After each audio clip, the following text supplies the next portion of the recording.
ദർശന പുണ്യം നേടി ഗുരുവായൂരിലെത്തുന്ന ഭക്തർക്ക് സ്വന്തം മുഖപടം സമർപ്പിച്ച് ദർശനം എളുപ്പമാക്കാൻ അവസരം. കാലം മാറിയപ്പോൾ ആധുനിക രീതിയിലേക്ക് ക്ഷേത്ര ദർശന സംവിധാനങ്ങളും അടിമുടി മാറുന്നു. എന്താണ് മാറ്റമെന്ന് നോക്കാം. ക്ഷേത്രനടയുടെ വിവിധ ഭാഗങ്ങളിലായി 12 കൗണ്ടറുകൾ സ്ഥാപിക്കും. ഭക്തർക്ക് തിരക്ക് കൂട്ടാതെ ഇവിടെ നിന്ന് ടോക്കൺ ലഭിക്കും. സ്കാനറിൽ മുഖം കാണിച്ചാൽ ഓരോ ഭക്തനെയും തിരിച്ചറിയുന്ന വിധത്തിൽ ഫോട്ടോ പതിഞ്ഞ ടോക്കണാണ് ലഭിക്കുക. അതിൽ ദർശനത്തിനുള്ള സമയവുമുണ്ട്. ഇപ്പോൾ ക്യൂ നിൽക്കുന്ന സ്ഥലങ്ങളെല്ലാം ഓരോ കമ്പാർട്ട്മെന്റായി തിരിക്കും.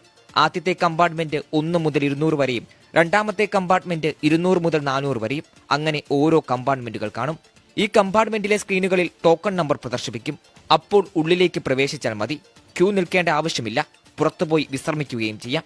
ഗുരുവായൂർ ക്ഷേത്രം നാൾക്ക് നാൾ പ്രശസ്തിയിൽ നിന്ന് പ്രശസ്തിയിലേക്ക് പോയിക്കൊണ്ടിരിക്കുന്ന ഈ സാഹചര്യത്തിൽ ഗുരുവായൂർ ദേവസ്വം മാനേജ്മെന്റ് കമ്മിറ്റി ഒരു ഹസൽ ഫ്രീ ദർശനം സാധ്യമാക്കുന്നതിനോടൊപ്പം ഫേസ് ആപ്പ് വഴി ഒരു പുതിയ രീതിയിലുള്ള ദർശനം സാധ്യമാക്കുന്നതിനെക്കുറിച്ച് കമ്മിറ്റി ചർച്ച ചെയ്യും. അതിലേക്ക് എക്സ്പ്രഷൻ ഓഫ് ഇൻട്രസ്റ്റ് വിളിക്കാൻ തീരുമാനിക്കുകയും ചെയ്തു. ഗുരുവായൂർ ദേവസ്വത്തിന്റെ ക്യൂ കോംപ്ലക്സ് പദ്ധതി വരുന്നതുവരെയുള്ള താൽക്കാലിക സംവിധാനമാണിത്.